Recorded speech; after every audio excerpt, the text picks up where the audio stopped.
দাঁড়িপাল্লায় vote দিলে নাকি বেরোতে যেতে হবে। কিন্তু তোমরা কারসাজি করেছো, তোমরা কিছুটা বেইমানি করেছো। আমার বলতে কোনো দ্বিধা নেই, যেগুলো আমরা একমত হই নাই সেগুলো ঢুকিয়ে দিয়েছ। তারপরে আমরা কিন্তু মেনে নিয়েছি যে ঠিক আছে, দেশের বৃহত্তর স্বার্থে, জনগণের বৃহত্তর স্বার্থে আমাদের কাছে যেটা গ্রহণযোগ্য হয় সেটাও আমরা মেনে নিয়েছি। ঠিক আছে, পরে পার্লামেন্টে কি দেখা যাবে।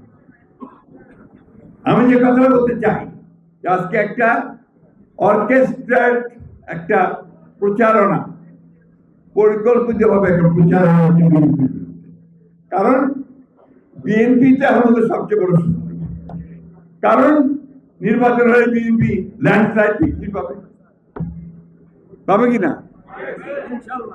কি আসতে কেন জোর নাই গলায়? তো এই ল্যান্ডস্লাইড বিক্রি বিএনপি পাবে, সেই কারণে শুরু হয়েছে। আর সবচেয়ে বেশি দুষ্টামিগুলো কারা করছে? যারা অতীতে বাংলাদেশকে স্বীকার করে না, যারা বাংলাদেশের স্বাধীনতাকে বিশ্বাসই করে না।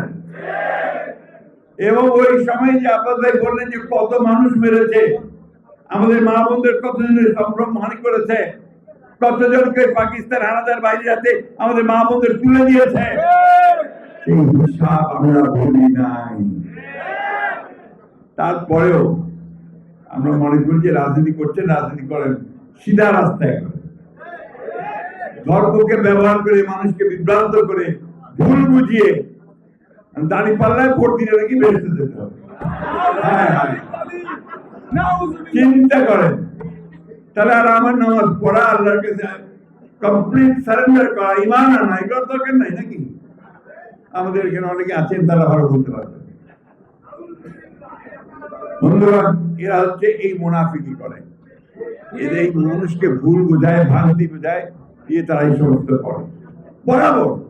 আজকে না, পাকিস্তান আন্দোলন যখন হয়, ভারতবর্ষ যখন স্বাধীন হচ্ছে, যখন জিন্নারা লড়াই করছে মুসলমানদের আবাসস্থল পাকিস্তানের জন্য, তখন তাদের নেতা মৌলানা মওদুদী পাকিস্তান আন্দোলনে করেননি।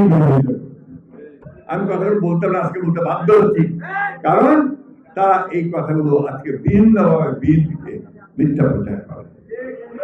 বাংলাদেশ স্বাধীনতা যুদ্ধ করেছে প্রতিটি মানুষ, তখন তার বিরুদ্ধে, ঠিক না?